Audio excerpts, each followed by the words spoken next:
Restaurant Unstoppable. What the most successful restaurateurs know that you don't.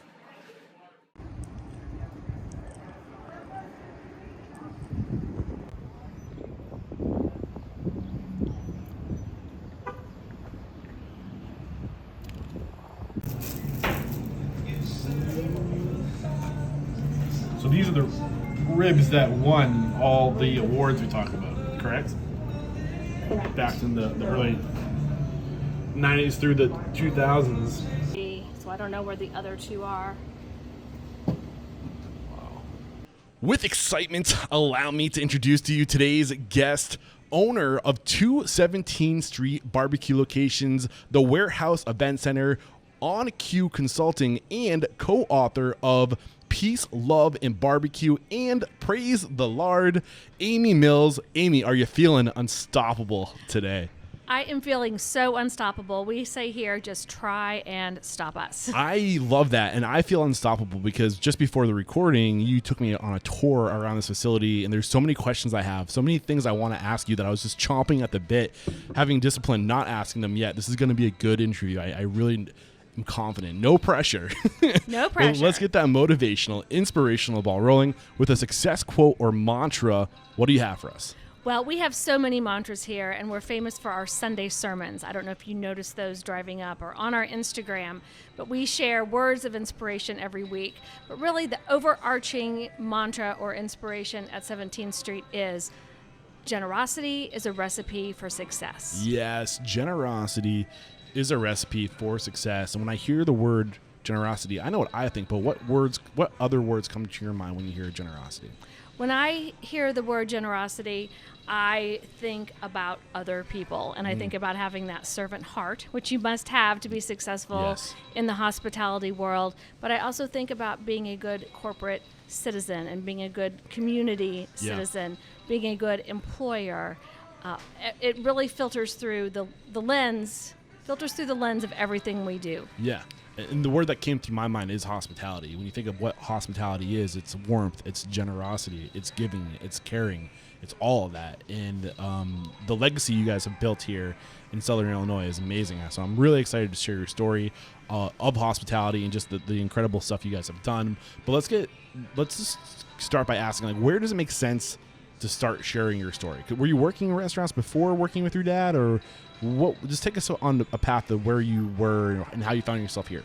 Sure. First, I want to say welcome to 17th Street. Thank you. Thank you so much. I know you've driven way out of your way. When you told me you were going through Chicago, I just needed to tell you that we are a good 7 hours south of Chicago. I was aware.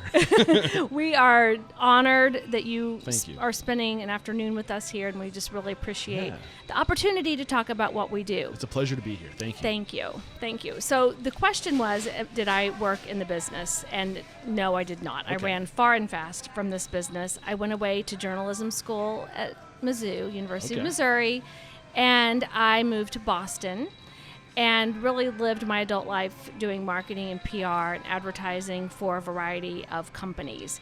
But my dad would call and say, hey, I need a logo for this, or can you write me an ad for that? There would always be something I was helping along. The family business. Exactly, on the side. But really, I was very, very busy in corporate jobs that had no vacation time or very little vacation time, and I was there all the time. So you said focus mostly on journalism or marketing was your niche? Yes. So specifically what world of marketing? Paint the picture of the work you were doing. So I worked in the retail world. I worked for J. Jill, for Talbot's. I worked for State Street Research, which is a mutual funds company. And I always did the marketing, PR, and corporate communications for those companies. I also very briefly for a year lived in Dallas, and I worked at Tracy Locke Advertising. Coincidentally on the Pepsi fountain beverage business. So that was kind of interesting. This has me super excited because I feel like if you're going to open a restaurant, so many people just open a restaurant because they love they're doing the thing, right? But there's so many other things you need to be good at. And if you have a good publicist, if you're good at marketing, that can be such a game changer. So I'm curious, I think it will come out as the story evolves of how you looked at your dad's restaurant when you weren't working here. And if you were influencing at that point, or when you came on in 2000, if you really started, or was it 2010? It was 2000. 2000, that's right. If you kind of like, took the bull by the horns and took over that department, because you guys are well represented, and I'm just kind of curious of how much influence you had on that. I'm sure it's huge, but I feel like maybe wait on that, because I feel like first it makes sense to tell the history of 17th Street, because it started with your father. Exactly. And barbecue goes even further back to your great-grandfather, correct? Yes. Yeah. So my family has been in barbecue forever. Yeah. My dad would say and tell me lots of stories. He woke up to the smell of smoke, and when he did, it would be a good day, because he knew his dad was going to be barbecuing that night.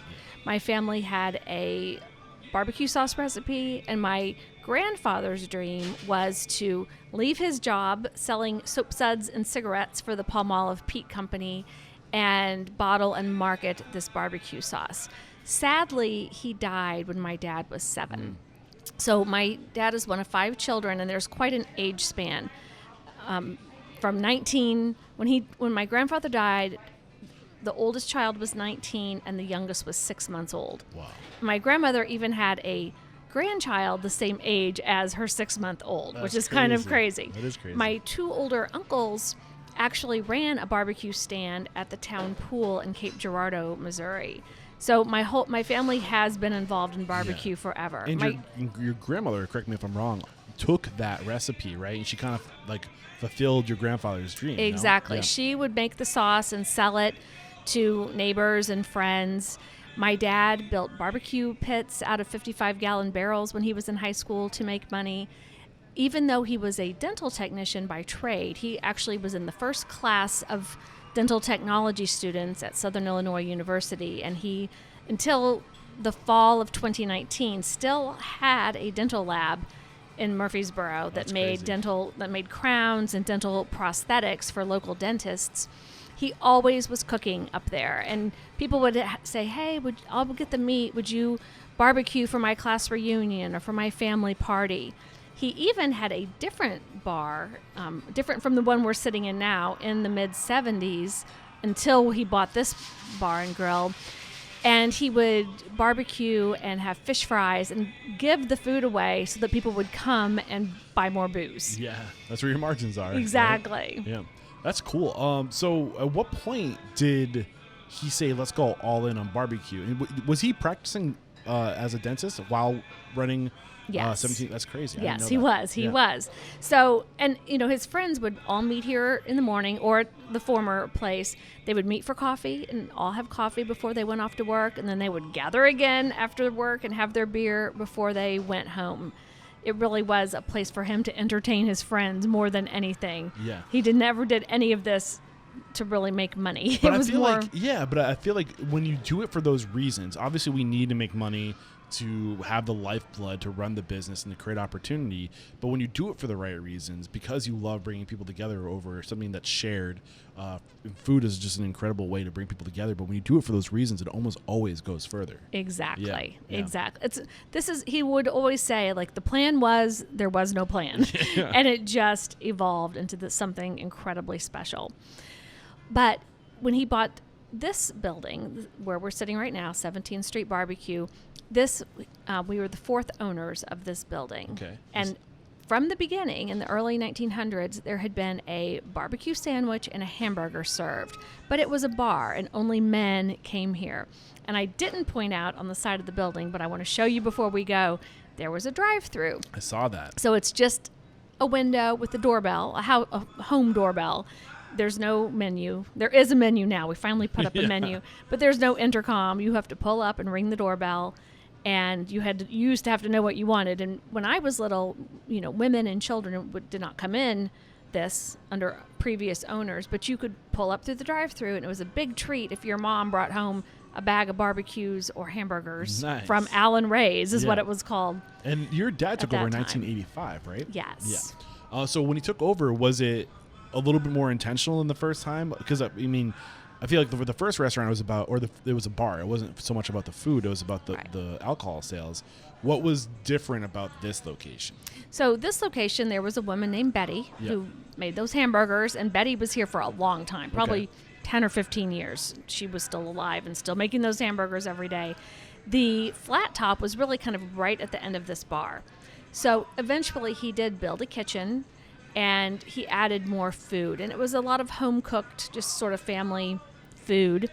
And he would barbecue a few days a week. And barbecue was sort of the special. Yeah. He would just pull his pit right up here in the parking lot and barbecue until it was sold out. Okay. In the late 80s, a friend of his here in town named Rob Williams had gone to Caruthersville, Missouri, and he knew about these barbecue contests that he saw.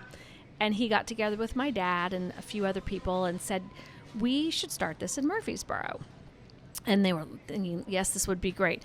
Always very civic-minded. What can we do to bring more commerce and more people to town? Yeah. So they started this barbecue contest. And they very quickly figured out that they should have a team so that they would go around and compete. They would meet other teams and they would get them to come to Murphysboro. Because remember, there's no internet. Yeah. Everything is being done by mail and telephone. And there was a monthly publication called the National Barbecue News. So you could put your event in there, but it's a pretty limited audience. Yeah, people needed to know where these contests were so they could plan their trips. Today, there are 50 contests every weekend all over the country, but it was not like at this time. So very quickly, they started winning these barbecue contests very quickly. And their fifth contest in December in Demopolis, Alabama, got them an entry into Memphis in May, which is the World Championship Barbecue Cooking Contest. Exactly. Yeah. Now you don't have to win your way in, but you used to have to win a grand champion in order to then be invited to cook there. Exactly. So they went to Memphis in May and had no idea, really felt a little fish out of water. And they thought, well, there are, 250 teams here. If we just got in the top 75, we wouldn't be too embarrassed by that. And there is such a great story. If you ever see pictures of my dad, he's wearing this medallion. But Is it posted on the walls here? That picture? No, but it's in my office. Okay. I'll show it to you in my office. Yeah, it's really special. Thank you. But you had to take a 5-gallon bucket and walk and get some water. There was no water at your campsite.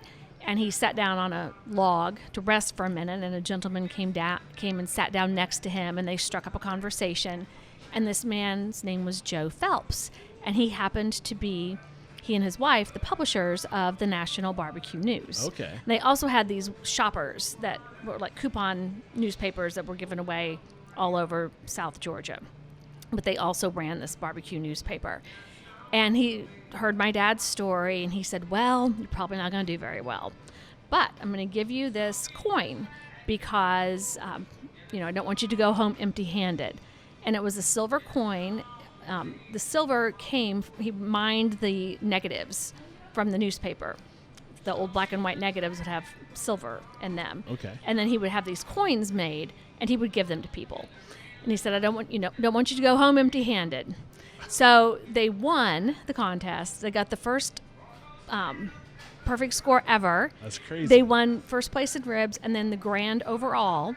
And that man came and said, oh my, gosh, they became fast friends. But my dad took that coin home and mounted it in gold and wore it every single day. That's so cool. For the rest of his life. I love that story. But one thing I really do love about your dad and just like the entrepreneurial side of him, you can hear it coming out in the story of just knowing that you got to bring people together. You got to promote yourself. You got to be involved in just having the intuition to know that, hey, like if we want to promote what we're doing here, we need to go out to other places, network, develop relationships, and it's all about relationships. Everything and it's all is about collaboration. Yeah, business yes. is about relationships. That's all this is about. Is about relationships and collaboration and helping each other out. And he knew that from a very early age, or a very early time in his restaurateur career. Do you want to reflect on that a little bit more, or just reinforce it? Sure. I think everything. My dad was so intuitive. He just knew. He knew how to market. He knew how to bring people together. He's so charismatic. People are just naturally drawn to him. But in turn, he's so generous and so giving. And so, for him, giving up every weekend, doing all the things that you need to do to make all of that successful, he didn't care. Like that was what he was driven to be a success and driven to do those things. Yeah. Reflecting back at your dad, watching him do his thing, I mean, what are some of the other stuff that that came out observing him as far as what made him successful? Like if I was interviewing him right now, what things would he be teaching me? Well, my dad was very humble and never ever, he did not brag on himself very much. Yeah. I think obviously his actions spoke very loudly for him, but he would talk a lot about generosity, bringing people together. You have to give in order to receive. Yeah.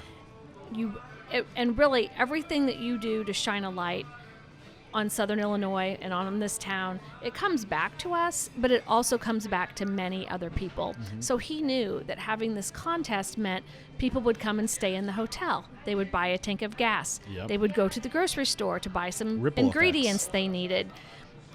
I did an economic impact study once using this formula, and I need to do this again because I think it's so powerful. But just thinking about the number of teams who come, where they're from, what they do while they're here, there is a formula that you can use to multiply.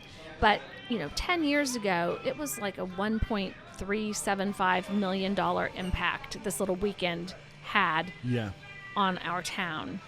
And obviously it has snowballed since then, but that is huge. That is huge. That's incredible. It's huge. Yeah. And it was such a bummer last year when we had to cancel the contest. People were, really hoping that we wouldn't do that. And this year already people are signing up. They're That's so good to excited hear. I'm so about happy to coming hear. back. Exactly. But they know that it's just it's a special event. Yeah. It's a special place. They feel like home. And that has translated into our restaurant as well. Yeah. We want people to come in here and feel like they are a local, like they are a regular. That's how I felt when I walked in. They're for what it's greeted worth. warmly. Yep. It's so special to come in and sit at that bar and like sit in these hallowed walls. You can't build a place like this today. Our other restaurant is brand new and very nice, and it's awesome. But there's something special about the joint. This place has charm for Yes. sure. There's tons of B-roll. If you guys want to see what we're talking about, make sure you subscribe to our YouTube channel because there is B-roll, and we'll show all of that. So I'm curious: was your dad part of the reason to go compete in this competition? I mean, you said that they would have been happy if they got 75 place, right? But was there some kind of in the back of their mind, like if we can rank high, then we can use that to market our business? Absolutely. Yeah. Absolutely. But honestly, I'm sure they were very much just not wanting to embarrass themselves right. at the beginning. But of course, this gave them 200 new people they didn't know to market themselves to. One thing I know that's unique is that your dad was using a lot of family tradition. So was there a unique selling proposition to his approach to barbecue that was a lot different than other people who were in the circuit that were just trying to do maybe something a little bit different? And then your dad came in with no preconception of what right was, maybe because he was just doing what was right to him, which is what his dad taught him. What I'm getting at was there a unique selling proposition that really separated them? Absolutely. What was I it? love that question and the way you framed that. Thank you. So this town is surrounded by apple and peach orchards, and its nickname is Apple City. Okay. And his team was named Apple City Barbecue. And they used apple trimmings from the orchards that they got for free. Now we have to buy all the apple wood that we use. But people were not smoking with apple wood. They were smoking with pecan and hickory and other woods, but not apple wood. Now we've created this whole market for people because if these people are winning, that's what other people are going to use. They're going to start using that apple wood. And every shirt, he has a uniform, and you can see it the back of some of these shirts that I can point out that white one up there, and you see that little Apple City man on the back of it. When they stopped competing, because he will often say, like, I don't know where I got all that money to compete. It's very expensive to be in these contests. And he looks at the trophies and he's like, 1,000, 2, 1,000. Like, where did this money come from? But at one point, they really decided we are going to go out on top because there's always a cycle to winning, and you might as well go out after you've won and broken every record. But he wanted to continue and promote and take advantage of the success. And so this became the home of Apple City Barbecue. And the barbecue started being served every day. Yeah, I think the one of the big lessons to take from that is don't feel like you have to do what everybody else that's successful is doing to be successful. As a matter of fact, if you can break out and do something that's truly unique, that might get you there much faster. And just don't be afraid to do your own thing, right? Absolutely. I think that's a huge lesson. And just to go for it, right? Just to take risks and just get out there and to network and to promote, all huge lessons. So at what point, because in 1992, correct me if I'm wrong, I think it was 1992. That was, what year was it when he won the grand champion? Was that 90, 92, and 94. Okay. So when did things really start to take off for business here? Was it around that time they started winning? Yes. Okay. Yes. And I guess what was the evolution of 17th Street Barbecue before you got on scene?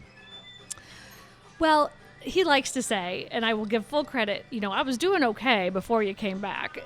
He had already been in Vogue magazine, probably the first, I know for a fact, the first barbecuer to be written about in Vogue. And he actually, this is such a great story, and Jeffrey Steingarten wrote about it in his book, The Man Who Ate Everything.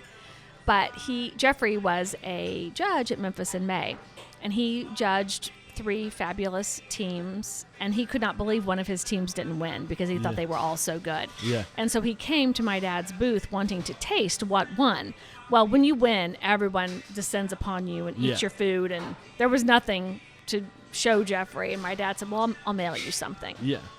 So he writes about the fact that he's in his white bathrobe and this FedEx package is delivered, and he sits down and warms up these ribs and eats them. And he thought, if they tasted like this, what must they have tasted like right off the pit during this, and how wonderful they were.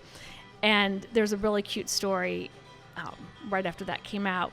A man named George Wendt, who played on Cheers, on Cheers. The mailman, right? The mailman. Yep. He was in an airport in Memphis reading Vogue magazine, and he called here and said, how do I get some of these ribs that I'm reading about? And my dad didn't even know this article had been published. And it was in August when our DuQuoin State Fair it was happening, which is about 20 miles from here. And we have a stand there, and he was there nonstop. And finally one day he came in during the fair, and somebody said, this guy just keeps calling and calling.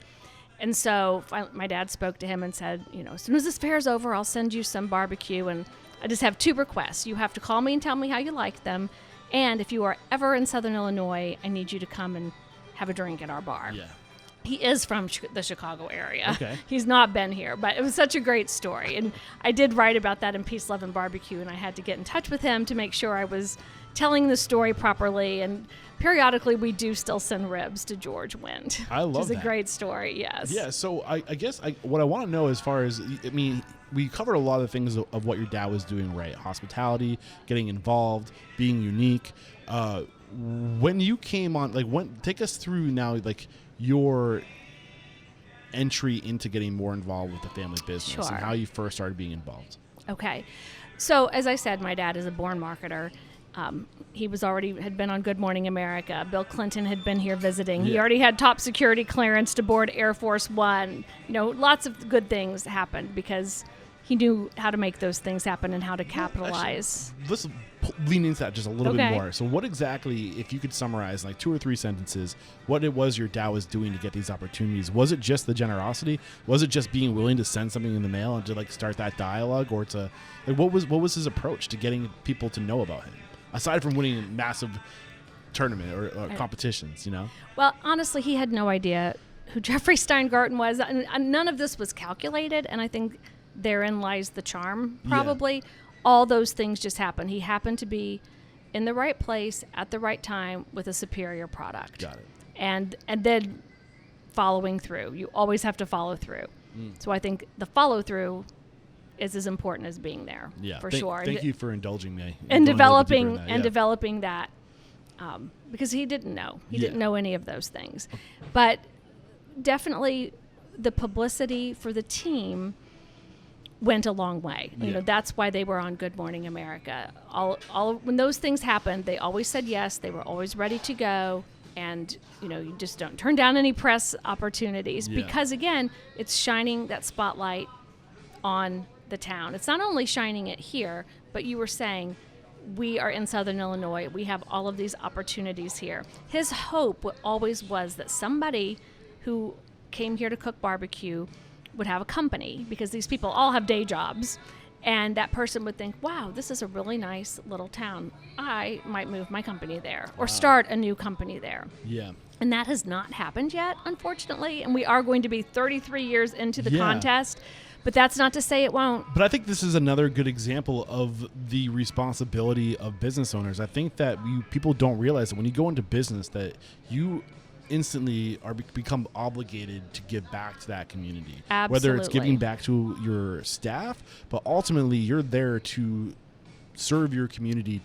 And when you make it about the bigger picture, the greater picture, I think that just is how some of these things just come to you, because when you're like your dad says, you got to give before you get. Right. And it seems like he was always looking out for the greater good. Always. I love that. Always. Yeah. Always. And you're not even doing it because you know it will come back. Coming back is a byproduct. Yeah, you of can't that. track You're doing it because it's the right thing to do. Exactly. I love that. So, okay, back to the question I asked about you and you actually getting involved. But now is actually a really good time to take a break. We're back, and now I really want to start diving into you and your it factors, your strengths, your influence on bringing 17th Street Barbecue to where it is today, and all the other things you guys got going on. The evolution since you've been on scene. So that you came on scene in 2000. Yes. Were you just done with your past life, or the marketing, the journalism, all that stuff? Is that just behind you? No. I was living in Boston, or outside Boston, in Hingham, Massachusetts, and I was newly divorced. I had left that world to run a consulting company I had, teaching corporate communication skills, business communication skills, and corporate etiquette and protocol to companies. And I was yearning for home. I was beginning to spend more time here in Southern Illinois.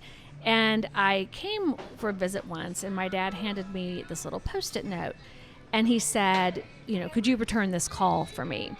And so I did. And it happened to be a woman who was writing for Martha Stewart Living magazine. And she was writing about mail order barbecue. And she said, oh, thanks for calling me back. But I called 3 weeks ago, and the story is already written. And my dad will always return every phone call, but it might take a little bit because, he didn't have an assistant. He didn't have someone to do that.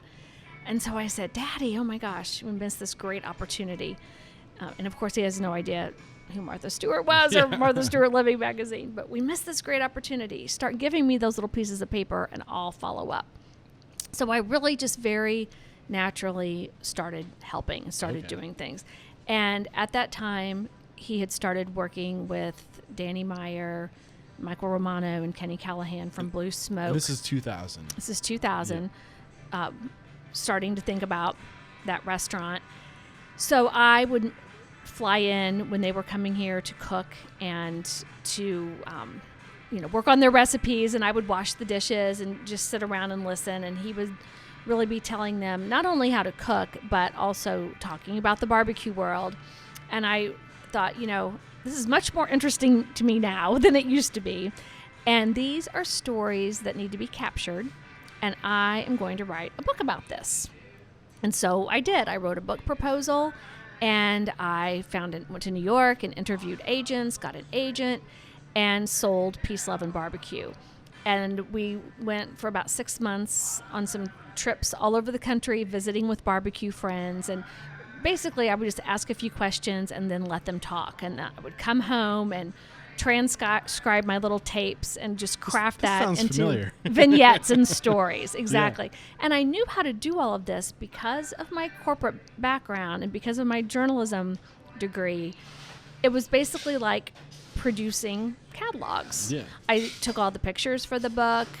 I wrote the recipes. I tested the recipes. That part was new to me.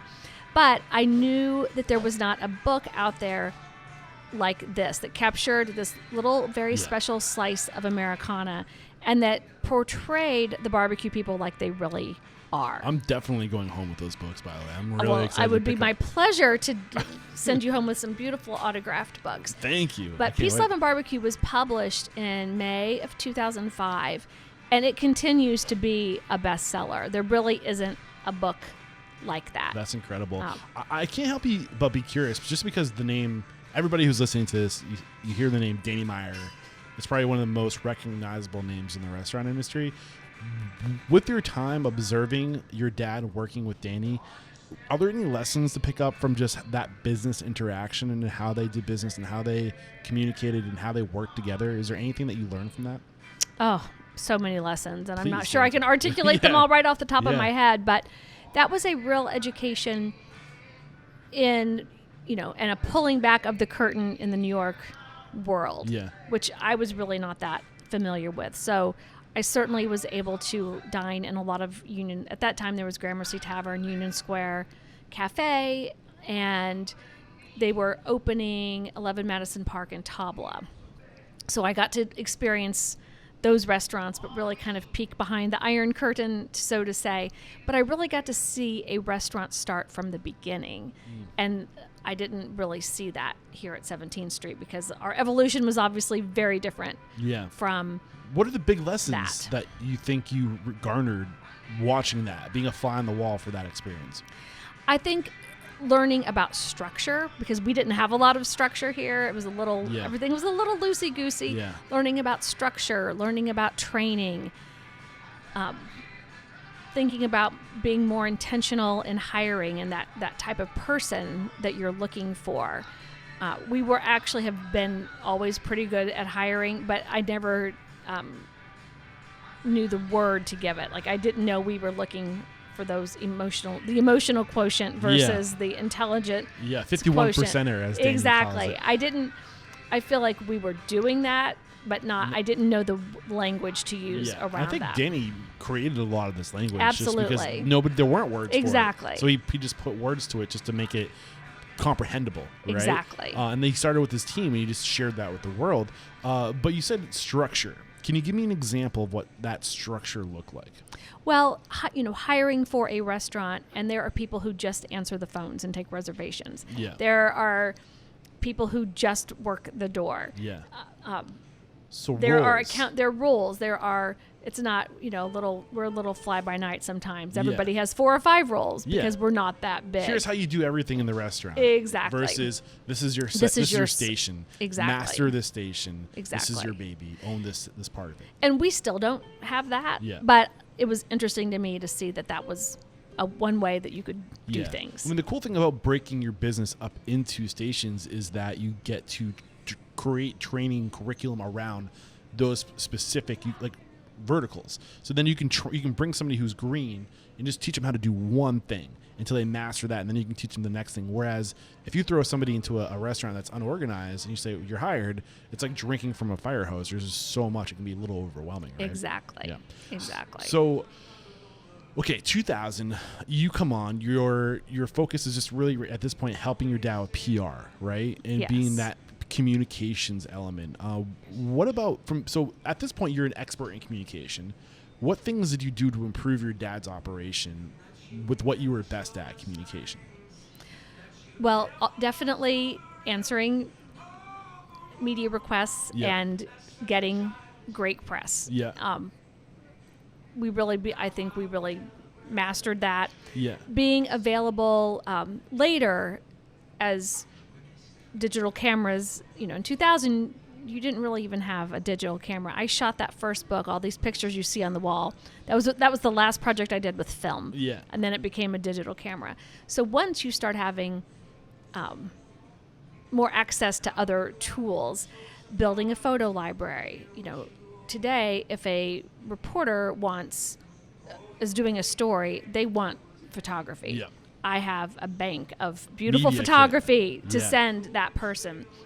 So really just gathering assets and having those assets available. So that's a lesson right there. Have a folder on your desktop that is just assets of your story, photos, videos, whatever. Most people don't even have that stuff. All the things. Yeah. You need all the things.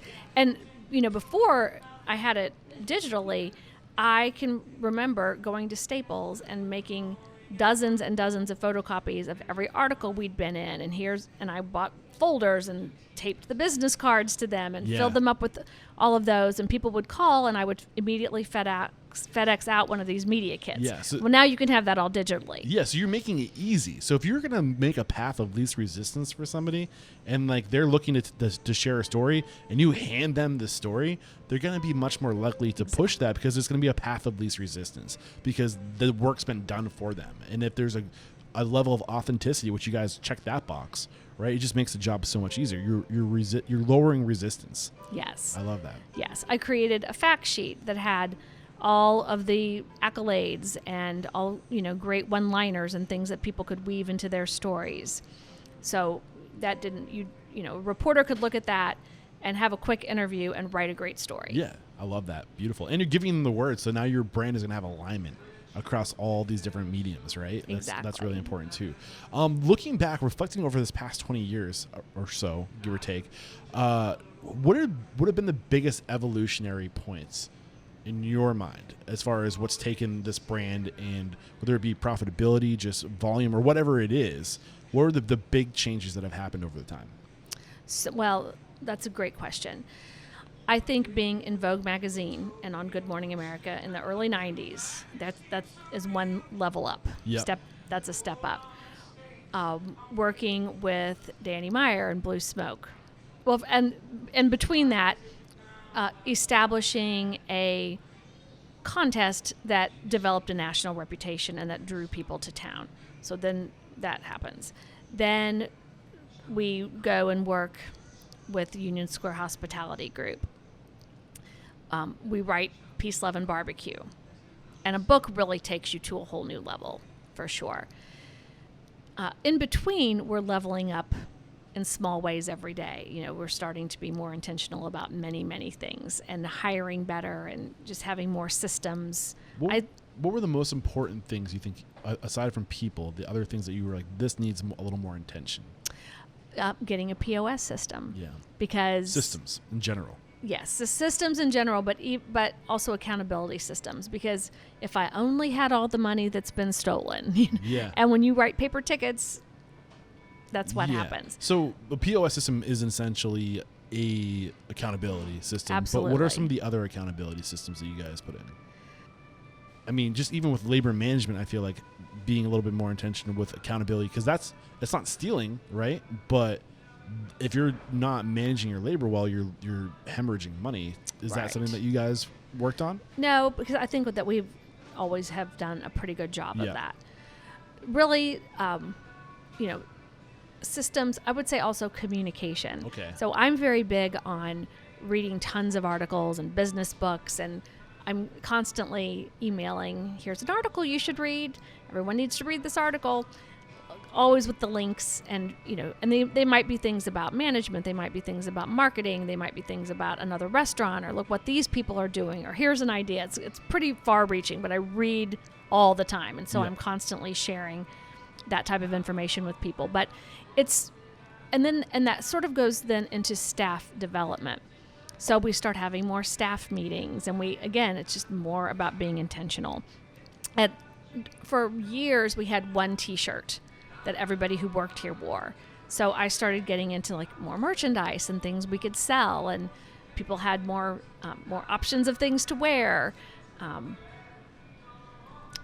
So like there are a lot of things I want to pull back layers on right now. So when you say staff development, paint the picture of where you were and where you are now. So what you just hired people that you had a good feeling about before. It kind of sounds like you just were instinctual about people, you and your dad. But where are you now? What's your hiring process look like now? Paint that picture. Well, I didn't really ever hire people. Okay. In fact, I'm probably just now starting to hire people, Okay. believe it or not. That has always been a function either in the restaurant managers are hiring people, or my dad first hired the managers, and whatever he did way back when. I wasn't here, so I don't know how he did all of that. And then, but what's interesting about what he did is that a third of our staff has been here from 9 to 22 years. And that is unheard of in the restaurant industry. And there are some who would still be here if things hadn't happened in their life. Mm-hmm. People who have had to leave, who had been here even longer.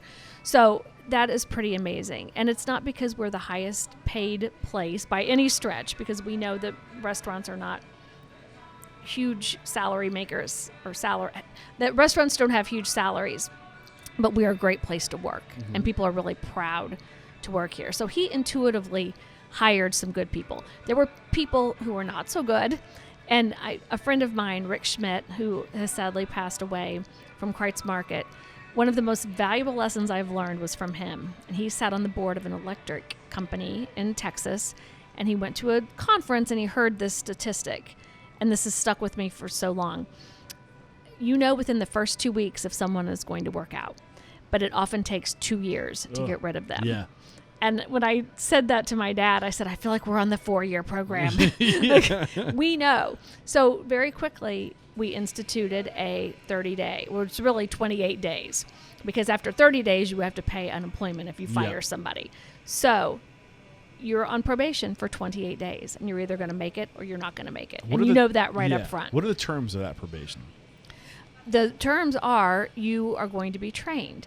You are going to do this job. You are going to form bonds with your coworkers. You're going to become a valuable part of our ecosystem, and you are going to be somebody that we're proud to put out and proud to say this person works at 17th Street. I love that. You're not going to be late. Yeah. So just slowly starting to like create policy, right? And, right. And like not super rigid, but a certain level of rigidity is important to have lines, right? To say this is the job done right, this is the job done wrong. That started to develop over time.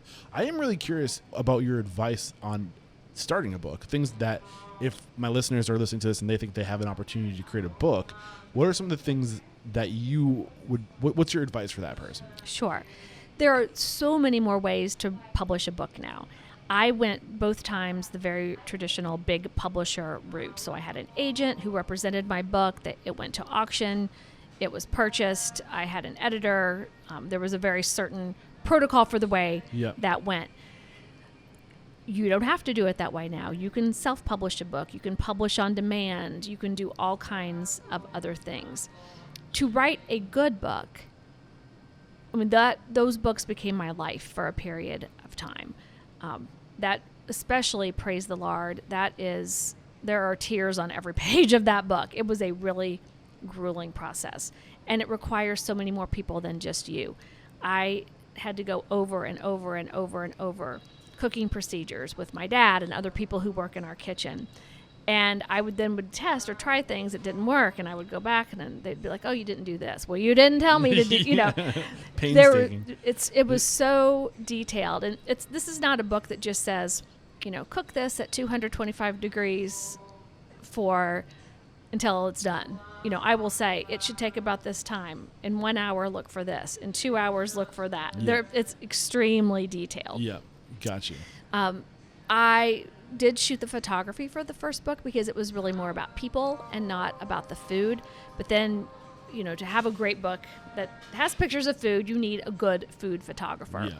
And you need a food stylist, and you need to invest in those things. So the really important elements, obviously, the effectiveness of the what's the word I'm looking for? The ingredients, not the ingredients, but the instructions, the recipe, right? The effectiveness of the recipe.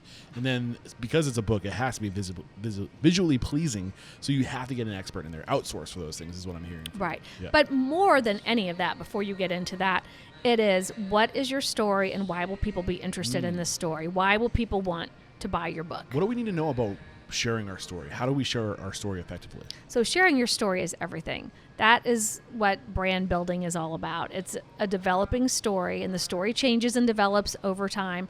But the story is the story of you and your company and why you're special and what you're doing and, why should you care? It is, we are storytellers. People in business are telling a story every day. Is there anything being a marketer, writing these books, being behind the brand, things you can do to make your story hit harder? That is a very interesting question. I'm not sure I have an intelligent answer for that. The story has to be real and the story has to be authentic because people smell BS a mile away. Yeah, whatever story you tell is a story you have to live every day. Right. If you're not walking the talk, yep, it's so evident. Yep. And we've all seen it. We've seen people who say they're this, but over here they're really, they say they're X, they're really Y. Yeah. And it's not congruous. And you mentioned it has to be congruous. You mentioned it, and I was hoping that you were going to go further in on what I thought the answer was going to be, which is why.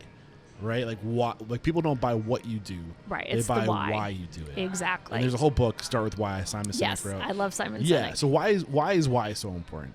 So the why is your reason for being. Yeah. And if you don't know the why and communicate it to your staff, the staff has to live the why and know the why. When you're just spinning your wheels. Yeah. And you're not getting very deep. Yeah. And you're not getting people to become part of your tribe. Yeah. Like Seth Godin talks about tribes all the time. Or we say part of your family. I'm so happy you're saying this because that was going to be a follow-up question I had. And you led right into it, is the tribe, but community. And your dad is quoted as saying something along the lines, I wrote it down, that I think it was during one of your web series. There was somebody that was, I think, up in Nova Scotia, and there was no barbecue. And he's like, you need to create a community, a barbecue community, your tribe. How do you create a tribe? Well, you can do it in many different ways. We started creating in here with that contest. That became the tribe. Obviously, simultaneously or in a parallel world, it's my family created the tribe. My family created the want for this barbecue sauce over years and years and years. My dad, cooking for other people, created people who wanted his barbecue, however they could get it, if they needed to have a party or an event. All these things are sort of on parallel tracks, and then they merge. And again, no plan to do that, but authentic. Everything he loved all came together into one big thing. I mean, just looking at your dad as an example and what you guys have done is just being a part of your community and being at the forefront of it all. Like if you want to create a tribe around something, get out there, shout it from the rooftops, share your message, share your why, find other people that have the same interests. You're only going to compound, right? You're only going to build that momentum over time. Regarding the past, like the first 10 years, you talked a lot about communication. You talked a lot about branding and getting the word out. What else? I mean, I know this is it's an old, not super old, 1985, an old brand. So you don't want it to change necessarily, right? But what are some of the other key elements as far as scale that have really taken you guys to the next level? Because I know you do mail order, you do consulting. Paint the big picture of everything that is involved. Right. Well, let me back up first, though, because you asked me about those pivotal moments in our growth, and I left out a big one. In 1994, my dad also went to Las Vegas and opened some restaurants. And I don't talk about that too much because I personally was really never involved in that, very peripherally. But somebody who had money wanted him, who had talent, to come and open these restaurants there. And that was such an education and such a learning process. I wish he were here to tell you more about that whole story because it's kind of crazy, but they definitely did very well. But there were some really critical mistakes that were made from the very beginning. And the first one was the name of the place. Okay. So they called it Memphis Championship Barbecue. And at that time, they had just come off of winning all these Memphis in May. So they were, trying to bring that word Memphis in. Yeah. But that name means nothing. First of all, it's a terrible name. It doesn't roll off your tongue. Yeah. You don't say, I'm going to Memphis Championship Barbecue for lunch today. Memphis Champion Barbecue. People would start. They tried to do that, like KFC, MCB. They would say, I'm going to Memphis. Well, Memphis, again, means nothing. And every single person would say, oh, you're from Memphis? No, we're not from Memphis. It denotes a cooking style and some contests we won. It was a very convoluted story. It was a story, but it wasn't a great story that you had to tell about that. So what would make a good name? Do you know advice for what makes good names when naming a restaurant? Or is that just an example of a bad one? Well, that's an example of a bad one. And honestly, 17th Street, it was 17th Street Bar and Grill, is not a great name either because now all of a sudden we're on 17th Street. That works. We don't even have the word barbecue in there. So we are called 17th Street Barbecue now. And actually the reason, I'm getting off track and we'll circle back to Las Vegas, but when we opened our second location in Marion, Illinois in 2004, December 2004, the mayor of Marion he was one of the longest running mayors in the country. He sadly died a few years ago, but he was the mayor for 50 years, some long period of time. And he was really instrumental in building that little town and that community. And he would call all the time and ask my dad to open a restaurant there. And my dad would say, we can't. It's 22 miles away, which sounds really close. but it's really like a different world. All these little towns have their own personality. But one day my dad jokingly said, I can't come over there. You don't have a 17th Street. Yeah. And so the guy said, well, if that's all it will take, we'll build you one. So we are on the only numbered street in the town of Marion, 2700 17th Street. That's so funny. Right off the highway. Now he had to do it. Exactly. But back to Las Vegas. Las Vegas is the only time that my dad has had a partner in this business. And he had two partners, and the partners changed at least once. That was not always a great experience.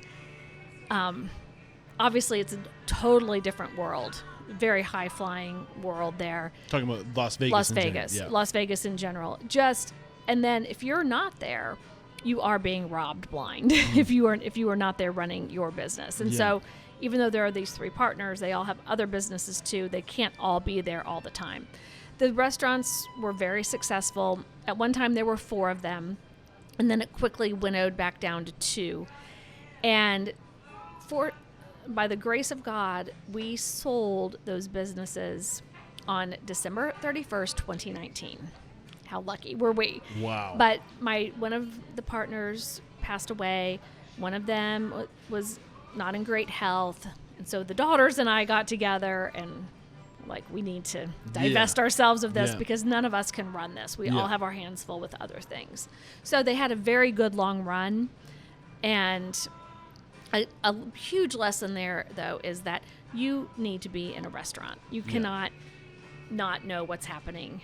It's very hard to own a restaurant from far away unless you have such a corporate structure that somebody is watching out for those or things you have in your an absence. operating partner who Exactly. has skin in the game, and you're like the investing partner, or you're taking all of your knowledge of restaurants and you're helping that person become successful, but they have skin in the game. They are they're treating it like they own it because they do. Right.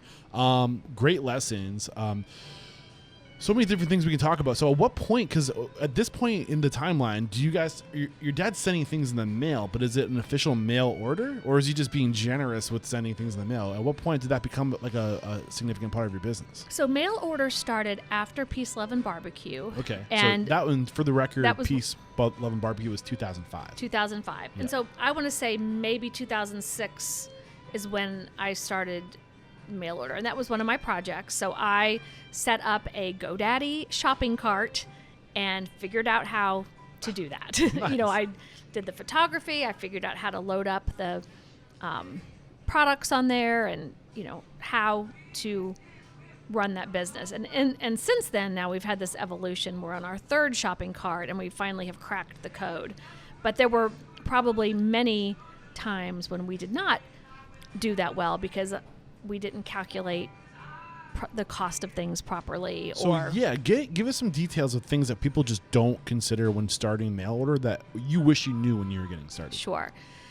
Mail order food costs much more than food in a restaurant because you have to charge for all the extra handling that it takes to get that food packaged and frozen properly.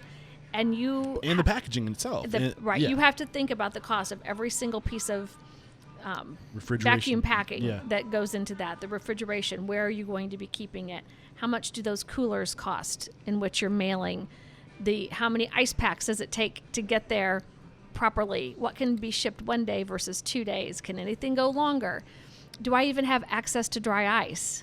No, we do not in Southern Illinois, so everything can only be cooled with gel packs. There are so many things about mail order. What in your mind is like the most important thing that if somebody is looking to do mail order, they have to take this into consideration? Well, you need to be sure that you are, licensed and inspected and that you have a proper process. Hard? No. But you also need to have a good shopping cart. Before we get into the shopping cart, because that is interesting, what you said the process of getting licensed and all that. Well, you have to have a HACCP plan. You have to have a commercial kitchen. So what is your approach to setting that up? Like, what have you said there's been a few renditions, right? Yes. So take us to paint that picture of what you crack the code, so to speak. What's that look like? So the code is finding a shopping cart that is very easy to navigate. And this is one of the things that we thankfully did right before COVID hit. Probably a year before, I had switched our shopping cart to Shopify. Okay. And it was well designed, beautiful photography. It looked like our website. It looked like our brand. If someone landed on it, it looked like a legitimate shopping cart. Some of them don't look so good. Yeah. Sometimes people are not sizing their photos properly. Everything looks a little bit wonky. Yeah. You can tell a shopping cart that's been set up properly or one that has distorted photos. There are lots of little tricks. Are you outsourcing the photography for that too, or are you doing that in-house? No. Probably one of our biggest investments over the past 10 years has been outside photography. So every event that we go to, I will hire a photographer to shoot the event. All of our on-cue classes, a photographer comes. Who's your photographer? Give him some love. I have two fabulous photographers. I have Ken Goodman in New York, and I have Huge Galdones in Chicago. Beautiful. And Huge has a fabulous assistant named Jack Lee. Okay. A little love for them, because I love them. Yeah. And they have helped us develop a very rich and deep. Oh, and Jeremy Combe. Sorry, Jeremy. A Canadian who was from Chicago. I met him on the set of a show I filmed called Fire Masters, and he now lives in LA. And he is amazing, an amazing photographer and digital creator. So I have three great photographers. Okay, so some of the elements we're talking about, you've used Spotify. You've plugged that into your business. Shopify. Sorry, thank you. That's okay. Did I say Spotify? You Shopify. did. That's okay. Spotify's good too. That was too. close enough. That was close. So you use Shopify. You plug that into your website. You're outsourcing for photography. What are some of the elements that aren't as obvious? So I'm also outsourcing for design. What do you mean by design? Web design? So web design, and living in Boston, I had a web designer from Boston. And he introduced me, I should say a website coder, like a developer. Yeah. And he introduced me to a woman named Meredith Paulus. And as a designer, he found her in the Yellow Pages. I don't know how he Googled. I don't know how he found her, but I needed someone to help design-wise. We all came together to this meeting. And Meredith and I hit it off. She's now designed 3 websites for us because we do keep evolving. When I lived in Boston, she would come to my house once a month, and we would sit down and just pound out work. I would feed her photos, she would size them, put them into our blog, I'd go back and write. We would brainstorm newsletters and content, and I would, again, feed the photos, she would size them, put them into the newsletter template, I would go back in and write. So we still work together to this day. So she worked with a company called Nicely Built, whom I highly recommend. They are in Georgia, and they are Shopify store designer and coder people. So Meredith designed what's called the skin. She designed the skin or the look of our site, and then would send it to them, and they would go back and code. So our site looks like 17th Street. Well, they put in like the behind the scenes code so that it all works with Shopify. Okay, so that was going to be my next question. My follow-up question is, once you have your Shopify set up, looking pretty, the photos are taken, how are you connecting the commerce side of things? So when you get an order from Shopify, does it push your POS? Is it a different, No. How does that all play totally together? different. Yeah. It does not play together. Okay. So it collects money, and you set up a merchant account. Straight? A straight merchant account, and that goes right into your bank account, X days a month. Okay. You hook up with a UPS account, and so you're able to go in, you click on an order, it pulls up, you see what this person wants, you print out a shipping label, you choose the shipping. So if somebody orders something, do you get like a notification? Is it an email? Yes. Okay. You get an email, and then there's an app for your phone. So Got it. the app sounds like a cash register, so I love it. It sounds like the sound of money. And I always know if we're on TV because it will go off a lot in a short period of time, and then I'll know, a show is airing right now. It's awesome. I love yes. that.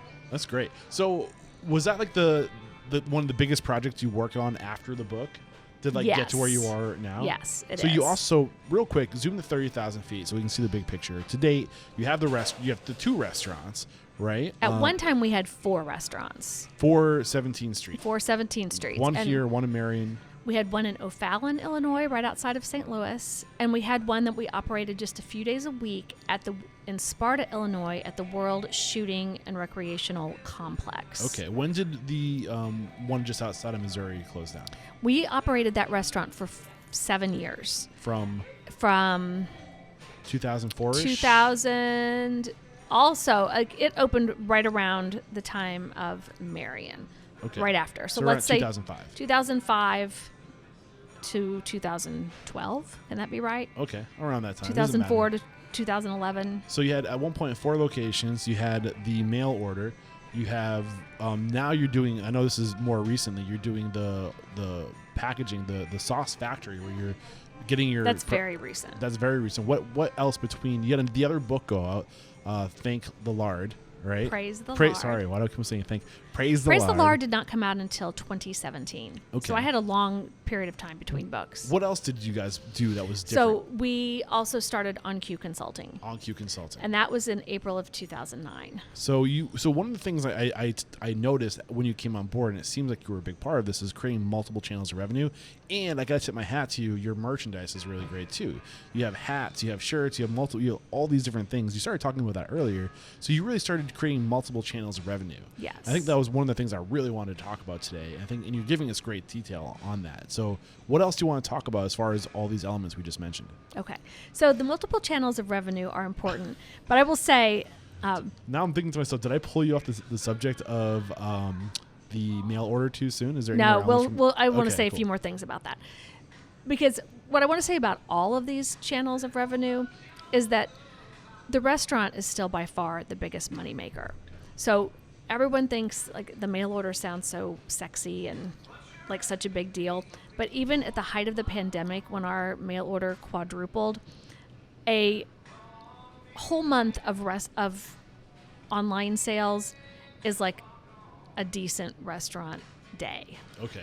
So it is not translatable. You are not making the kind of money that you are making in a restaurant. Yeah. So I would never want someone to think that. I know that there are a few outstanding mail order companies who do make $1 million. Ours is not one of those. Okay. It is a very important revenue stream. It's not something I want to give up. Have you guys ever thought about anything like Goldbelly? We are on Goldbelly. Okay. So we have we are Goldbelly, but we also have our own. Got it. So and I'm own being the mail order and then Goldbelly. We have our own Shopify shopping cart, and we also sell on Goldbelly. I'm assuming you prefer your own because of the margins, or is that not true? I prefer our own because I never want to not be in control of that. Got it. So I love working with Goldbelly. I did have to work on the margins because when I really sat down and started looking at it, there were things I was losing $2 on every order that went out of such and such. Yeah. So you have to really look at all of those things. Got it. And so then I had to raise the price and say, this is what I have to have from this in order to make this worth our while. Beautiful. All right, so try to regain your train of thought before I keep on derailing you. What was the next thing you wanted to talk about? So that's the same with the merchandise. Okay. We have all this great merchandise. It absolutely adds to the bottom line, but it is not like we're not making millions of dollars on T-shirts or on hats. Yeah. Everything works. Everything is an integral part of the brand or a piece. It's like everything is a little cog in the wheel, but we have to have all those things in order to do as well as we do. Got it. But my dad would always joke. He would say, why are we ordering all these T-shirts? You know, they are not flying out the door. Why do we need so many T-shirts? And we have certainly made lots of mistakes in inventory. So give me some of those T-shirts. big mistakes.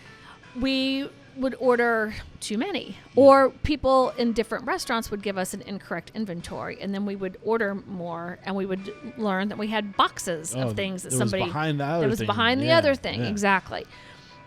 We ordered things that we loved, but other people didn't love, and they didn't sell. So we really have gotten it down to like some designs that are evergreen and people love, and we keep reordering and selling over and over and over again. And every now and then... I know which one I'm taking home. You do? Yeah. Which one do you like? Established 1985. There you go. That's my birth year. Oh, there you go. You have to have that. Yeah.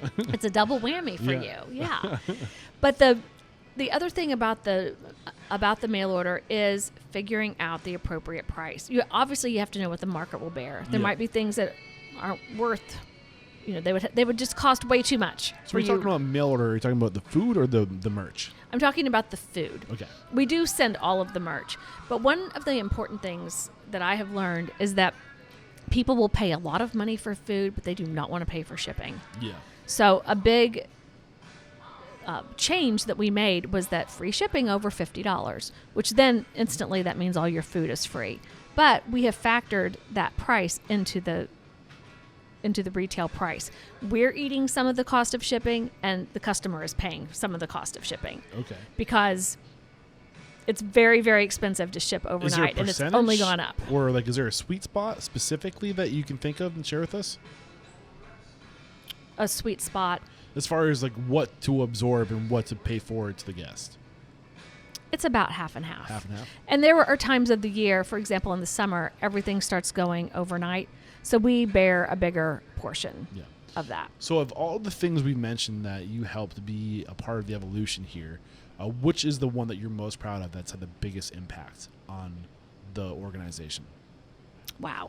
That is a good question because I'm pretty proud of a lot of things, but I have to say probably the top books. 2 or 3. Okay, I'm going to say the books, and I'm going to say On Cue because we're going to start talking about On Cue. That's coming up, but let's get into the books a little bit more. Because the books are now a very tangible story. One, very much about the barbecue world and the people I love in the barbecue world, and then the other is really a love letter to our family and to our town, and it's my parallel journey along with my dad's journey, or paralleling my dad's journey in the barbecue world. Okay. And those are just both really special. And those are passive stories. Yes and no. Which part is yes? Which part is no? You never write a book unless you are John Grisham or Stephen Reichlin, who has sold millions of books.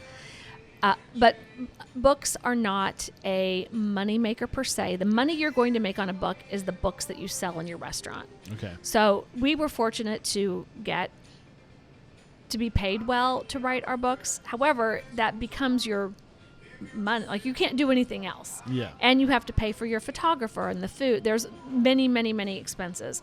Peace, Love, and Barbecue, we traveled all over the country writing the books. You have to pay for all of that travel. Exactly. Hotels. You can easily go in the hole writing a book. So you have to be very committed if you're doing that well. Yeah.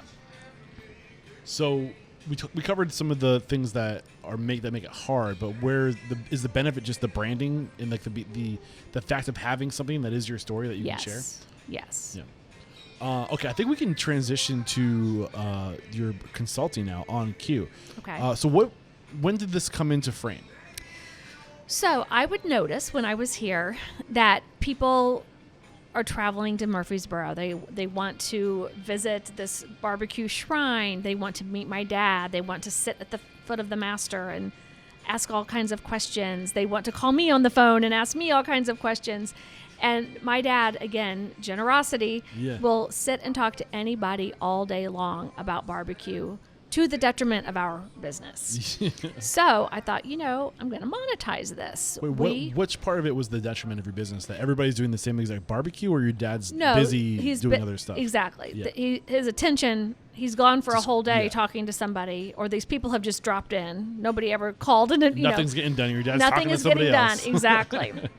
So it was just, we needed to streamline that, because honestly, you could talk to 5 people a day. Yeah. So you started taking these lessons that he was regurgitating daily and just said, okay, you said it once, we captured it, here's the recording, or something like that. No. Okay, what was it? Not at all. So I said, we're going to monetize this. We're going to start these business of barbecue classes. So we created a 2-day seminar.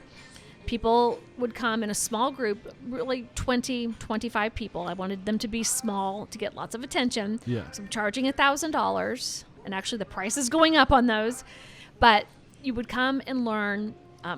Initially, it was about, here are the 4 main barbecue meats. Here's how we prep them. Here's how we cook them. We're pulling back the iron curtain and letting you see what we do at 17th Street. Yeah. We're not wanting you to go and do it our way, per se. We're just showing you a way that works. Yeah, our process. The beautiful thing about barbecue is that everybody has their own sauce and dry rub. Yeah. And even though we say our magic cooking number is 210, somebody else is going to say my magic number is 225. Yeah. Our wood is apple. Somebody else uses oak. Yeah. There are all kinds of things that make barbecue unique and different everywhere. So we were never afraid that someone would do what we're doing.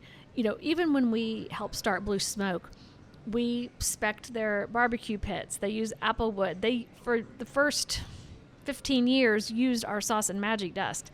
The ribs did not taste like ours. Yeah. They had every tool. So what was different about it? Soul? Different people cooking it. Yeah.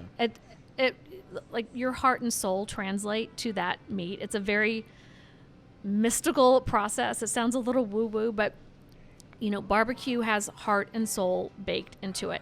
I think you can taste that in all kinds of food. You know when food has been cooked with love. Yeah. You just know. And not that their food wasn't, but it was different. It was somebody else's soul. Yeah, absolutely. So the first day was the how-to of the barbecue. Right. What was day Well, 2? both days you're cooking barbecue, because in the evening you're loading the pits with briskets and pork butts, because those have to cook overnight. So then in the next day they got to see those things coming off the pit. But in between all of these cooking lessons, we were talking about branding, marketing, PR, kind of catering sales. We talk about hiring, firing. We talk about financials, talk about food costs. All kinds of little business lessons are woven into this. So when a green barbecue joint comes here and they're looking to have the same success you had, and you're talking about the business element of barbecue, what are some of the most important things that aren't common knowledge that you teach people to be profitable in this world, specifically barbecue? Well, to be profitable, we talk a lot about food costs, because I know that this is probably a question you're asking me later, but the number one mistake people are making in the restaurant world right now is that they do not know their true food cost. They don't know how much, they might know how much their pork is per pound, but they're not factoring in the sticks of wood, the people it takes, how much the paper that you're wrapping it in. Exactly. Yeah. They're not figuring out every little bit. How much does it cost to run the building that you're in right now? How much of that is actual yield, or how much of it is fat or bone that you're throwing away? Yeah. Exactly. And even if, you know, a food service company can say, oh, you can figure that out. You can use our program because you bought your coleslaw, your cabbage from me. You can do that. But it's not, that program isn't saying, well, I started out with 6 gallons, but now the cabbage has absorbed all this liquid and I really only have 5 gallons left. So it's wrong from the get-go. What about this idea of selling out? I think some people are afraid to sell out, and that hurts them. Do you know what I'm saying? You mean cook to sell out every day? Well, we do that. Yeah. And we didn't always do that. That's kind of a new thing in the past few years. But it has made our quality go way up. Yep. And it says right on the menu until it's gone. Yeah. So we really only have an issue with locals because they're used to being able to get what they want when they want it. And obviously the pandemic has thrown everything into a tizzy. Our hours are different. Their days were closed. Things are just a little nuts right now. But we don't want those ribs tomorrow. So if you want them, you could call in advance, say, hey, do you have ribs right now? But there's always going to be something to eat. We have a lot of food on our menu. Yeah. You just might not get that. Get the pork rinds. Exactly. You get the pork rinds. So you can get the turkey. You can get the chicken. You know, this week we got no half chickens delivered. Okay. So we're sold out of chickens this week because we didn't get any. The food supply chain is really nuts. We can only get 4 cases of wings a week right now. Yeah, wings are just ridiculous. It's just crazy. Yeah. It is. Everything is a little nutty right now. How do you feel about paying the price forward to the guest? In other words, do you think restaurants should be absorbing the increase in costs of wings right now? You can't afford to do that for a very long period of time. I think that's one thing we need to get better about. And that's why our wings are $12 an order right now. Yeah, and that should be the case. And I think that people, we are afraid to charge what things are worth. And I think that's a big issue with the restaurant industry. It should be science. It's math. It's a percentage. And you should stick to those percentages. What are your thoughts on that? Well, we have raised all of our prices. We raised our prices when we reopened after being closed for a few months last year, and we've had to raise them again. Our food costs have gone up 300% since January. Wow. And if you go to the grocery store, you notice that there too. My uncle owns this Dairy Queen across the street. His company, the Dairy Queen National Company, they tell them every 6 months, these are the items you're going to raise the price on. Yeah. And it's whether it's, it's a formula. It's whether something went up or not. Yeah, it's the market value. They are continually raising the price in incremental bits. If we were all better at that, we would not be caught unawares. So, for example, when we reopened last June, we didn't even put brisket on the menu because it had gone up so much I didn't think people would pay for it. It went down a little bit. We put it on the menu. It's $20 a pound, or I think it's $13.50 a half pound. Yeah. Where do you source your pork from? Well, sorry. So now we reprinted our menus a few weeks ago. Our brisket is now $22 a pound because it has gone up, and we can't pay people well and keep up with our repairs and do all the things you need to do to run a good business without charging appropriately. Yeah. So are you sourcing locally? Is it like a local market, or where do you source from? No. So everything is sourced from a little bit of a different place. And we're really proud of the quality of the food that we serve. So all of our beef is certified Angus beef. So our brisket, our hamburger, our ribeye steaks, all certified Angus beef. The ribs come from a place in Chicago called Wichita Packing. They have farms where they contract in Iowa. They're all a Duroc cross rib. Delicious, wonderful rib. Yep. Cost a little bit more. Yeah. And they're baby back ribs, not St. Louis cut. Our pork butts are something that are a little bit more commodity, but even commodity is a higher quality than it's not just any old place that we get them. Got it. We've covered a lot, and it's hard to believe we're already at an hour and 15 minutes. Oh my gosh. This is recording. Goes by so fast. So I wanted to kind of open it up to you. Is there anything we haven't discussed yet? Or back to the consulting arm of things, is there anything we haven't unpackaged regarding that? Well, yeah, let me just say a few more things about On Cue. So since April of 2009, we have hosted over 1,400 people from 45 states and 16 countries who either want to be in the barbecue business, are in the barbecue business, or even they're a legendary barbecue person themselves, but they are curious to know what goes on here, because savvy people know you can go to a seminar, you could read a book, you could change one thing, get one idea, change one thing about your business and make hundreds of thousands of dollars, or improve your business in some way. Yeah. So every time I go to a seminar, and I'm a big seminar junkie and lifelong learner, I'm always thinking, what are the 3 things I'm going to go home and do? Like, what are the 3 best things I heard here?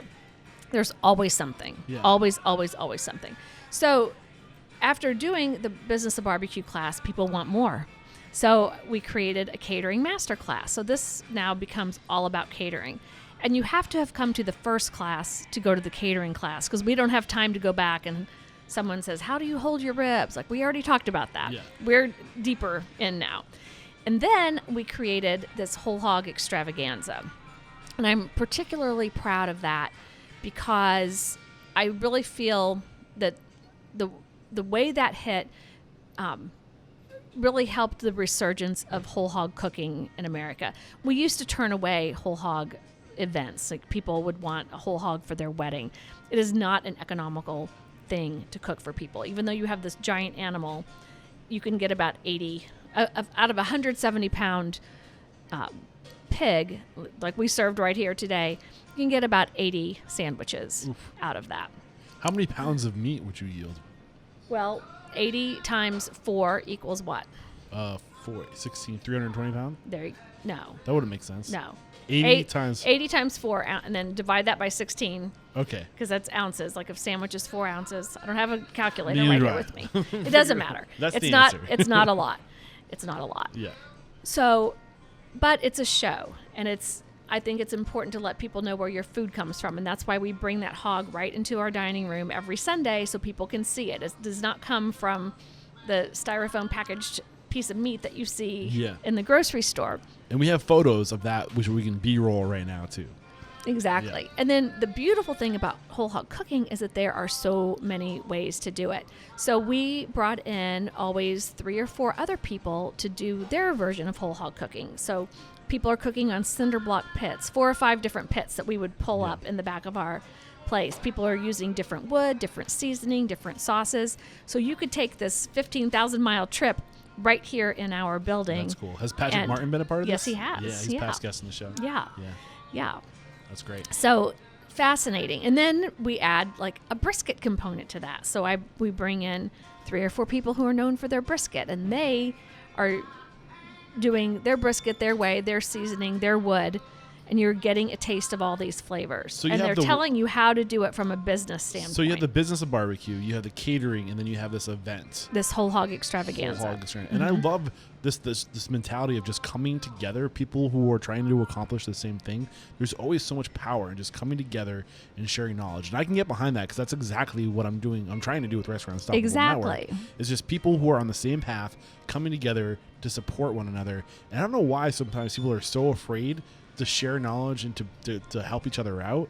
Have you ever noticed that people are afraid to ask or like? Well, whatever? I think that is actually a defining characteristic of the barbecue world, is that we are very free with information. Yeah. And I have a coaster. It's not one of these 2 coasters, but my dad is very famous for looking out into a crowd of this on-cue class 1s and saying, the spaghetti people aren't getting together like this. Yeah.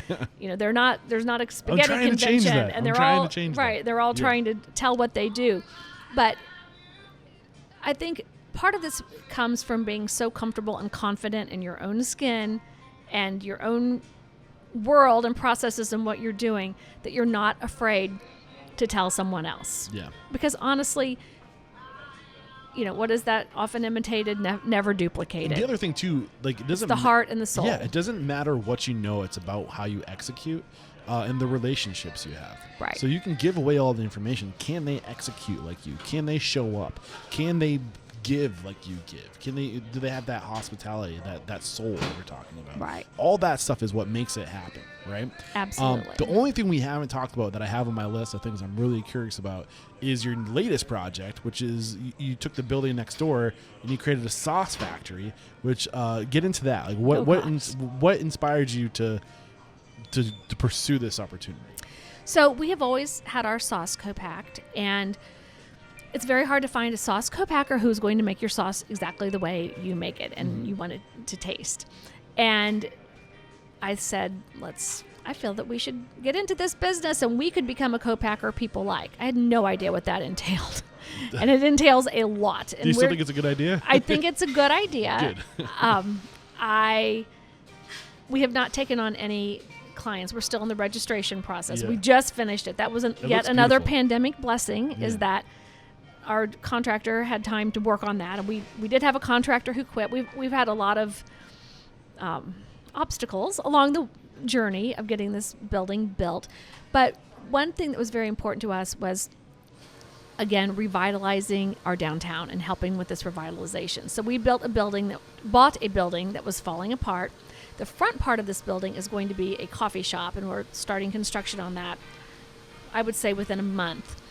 But we would have been farther along had we just built a pole barn somewhere and threw this business together. But instead, we are really investing in our town and in our community. Yeah, continuing that legacy from your father. Exactly.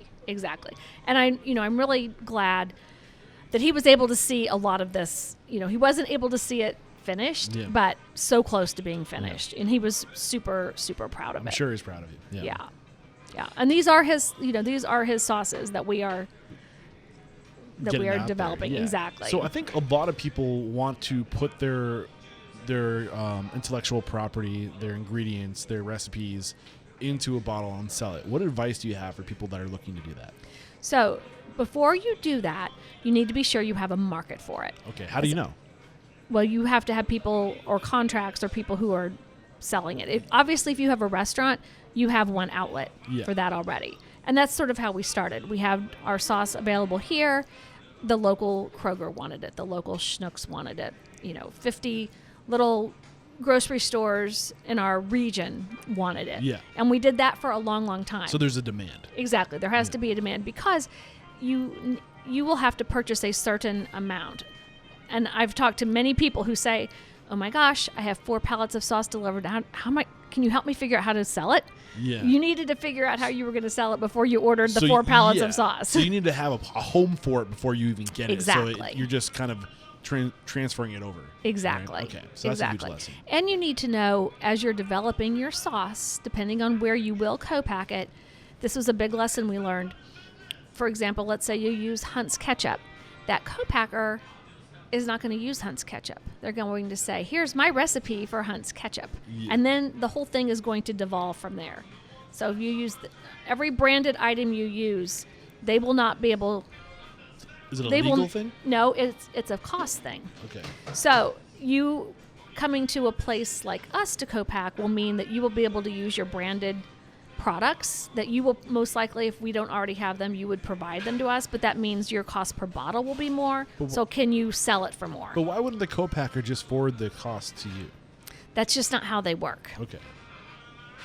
It's just probably some smaller ones might do that, but the big people do not do that. Got it. Just because they want to keep process operational, like the stream. Probably. Yeah. Okay. What else did you learn that was a big lesson as far as? I mean, these are great lessons, but is there anything else? Oh, lots of lessons in branding and design, and obviously that is something that's near and dear to me, and we didn't really talk about in everything that I've done for the company. But what I did do was come in and brand everything. Okay. There might have been 8 different looking signs or typefaces or all kinds of things that weren't very cohesive, and I made it all cohesive. I love that. So what you're saying is that your letters the print has to be the same, the color has to be the same, and before you got here, it was kind of just like all over the place. Whatever, whoever got on the computer that day to create the ad would have used whatever they felt like doing. Right. Here's a sign on the door in Comic Sans. Yeah. So and that is like fingernails on a chalkboard to me. So why is it so important to have it be cohesive and the same throughout? It's important subliminally, and it's one of those things that you don't know necessarily. When you see great design, you don't always look. I do, but most people don't say, "Oh my God, that's the best design I ever saw." But it's elevated in their minds. Like it's either elevates your brand, it makes you memorable, there's some subliminal message that's being given. But what you do notice is bad design. Yeah, that's what you notice. So it's just like table manners. You don't necessarily notice impeccable manners, but if someone is slurping and smacking, you can't look away. Yeah, exactly. So what are some of these subliminal things that you're aware of that you've worked into your design that you can share with my listeners? Sure. You want your design to look like you and to be emblematic and representative of what you are trying to achieve as a company. So obviously we're a barbecue place, which is probably a little more masculine. Our type is kind of chunky. It's not like thin cursive writing. It's always very consistent. It has evolved because other people copy it. And then when too many people start looking like you, you have to start looking like something else. Fortunately, I've had 2 books and 2 book designers who have sort of helped me segue. And I also have a great design firm. I have to give them a shout out, Arthur Agency in Carbondale, Illinois. Okay. I used to do all the graphic work because that was part of my other world, but I could not keep doing all of that. Like you have to find those trusted professionals around you, and you can say, I need 5 posters tomorrow, or I need a new design for a t-shirt, and here's an idea I have, but what do you have? Because you're going to get better ideas from those people. What are your colors? So our colors are bright colors, orange, red. Right now, the background of everything we have is black. The colors are mostly orange, but then obviously each flavor of barbecue sauce, for example, there's orange, red, yellow, a different orange. Do you know what these colors mean as far as what you want them to mean subliminally? Well, red is definitely an appetite thing. When I first got here, and you can see these tables are this dark green, the color was dark green. Okay. So we still have these tables. It's not like we're changing everything in our restaurant, like, we have a new logo or a new color. But you will notice, for example, the shirts that we have up on the wall right now, they are mostly gray and black. Mm-hmm. Those are the shirts that sell. But when we go to an event, we almost always wear a color, and that's how we look. We look like... I like the green one. We're colorful, cheerful people. Over there? I already spotted it. Okay. Yeah, I know what I'm going That's for. our sale rack, so you can get one of those. Nice. I have a great example in one of my branding seminars, and I show a picture of my dad with John Stage. And here's my dad in an orange shirt with one of his colorful vests, and he just looks colorful. And then here's John Stage in a black shirt and a leather jacket and looking like more motorcycle-ish. And that's what their brand is. It's brown, it's black, it's dark green. Yeah. And we are brighter, bolder colors. And their brand works great. Like, you would think that was weird if you saw him in a pink shirt. Yeah.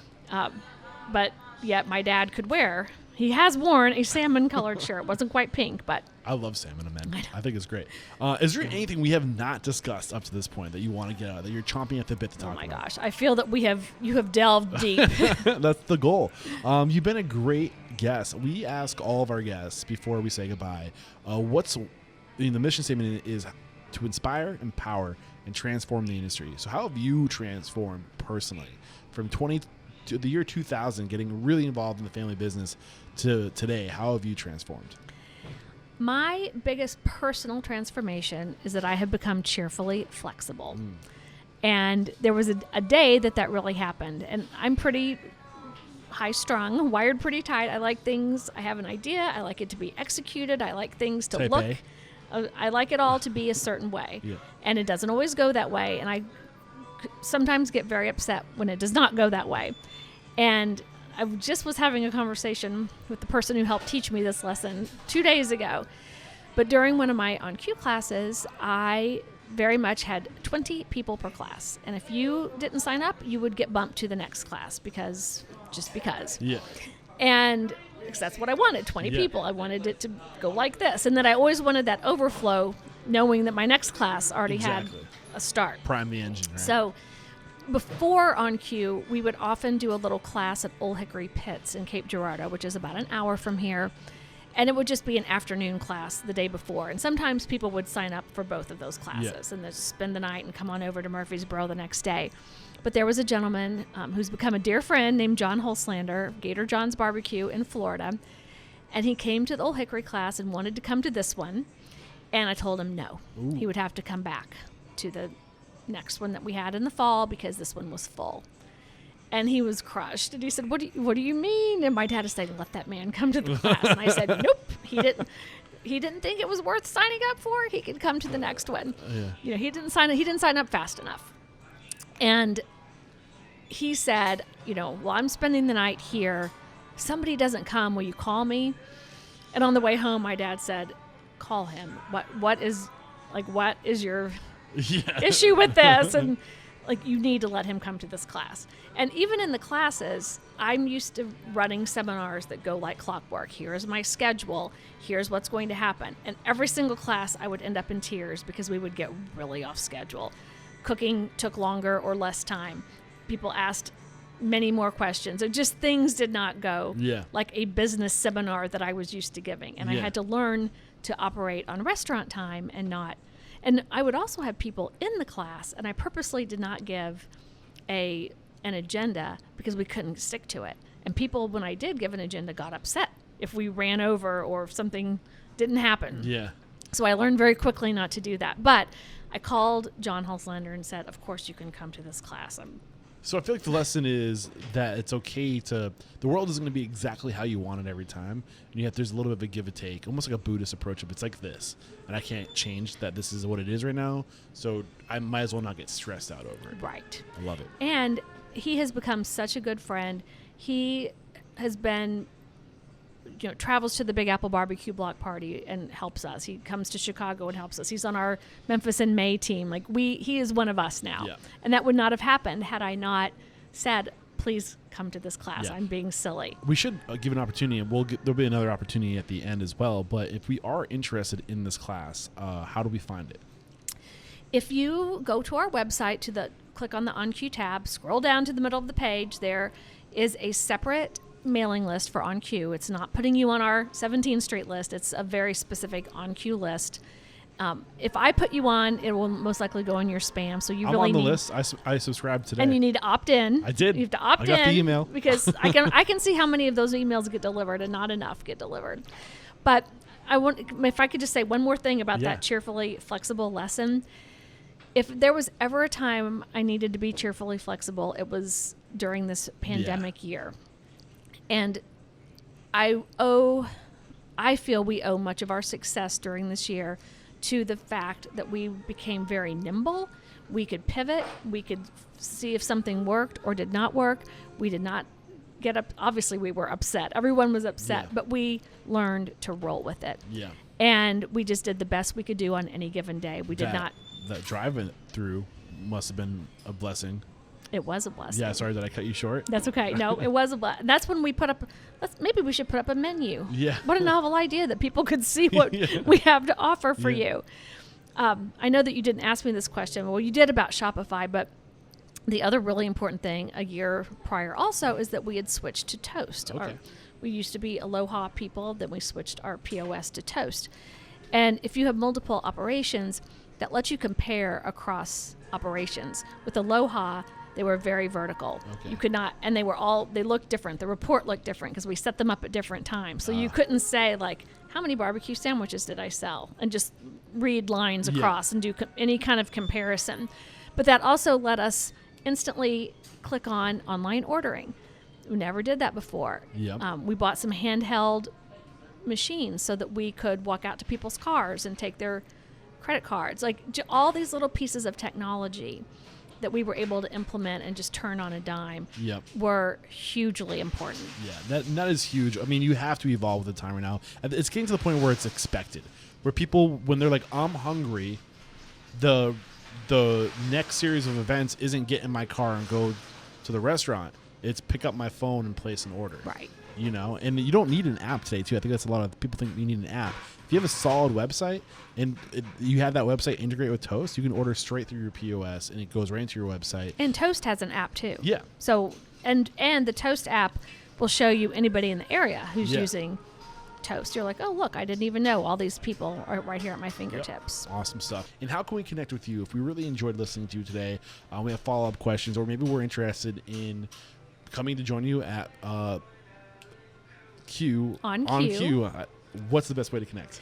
The best way, you can follow us on Instagram, 17th Street BBQ, or email me, Amy at 17bbq.com. And on our website, you can sign up for either mailing list, whether it's 17th Street or on Q. Yeah, and this is episode 809. Head over to restaurantunstoppable.com/809. We'll have a summary of today's discussion, as well as any tools, services, or people recommended or referred will be linked to in the show notes, as well as how to connect. Amy, just thank you so much for taking the time to share your story, to share your father's story, to share the legacy. There is no questioning. You are unstoppable. Thank you so much. What an honor and pleasure to have you here at 17th Street, and I can't wait to feed you some barbecue. I can't wait to eat some barbecue. I've been looking forward to it. All right. Cheers. We'll cut it there.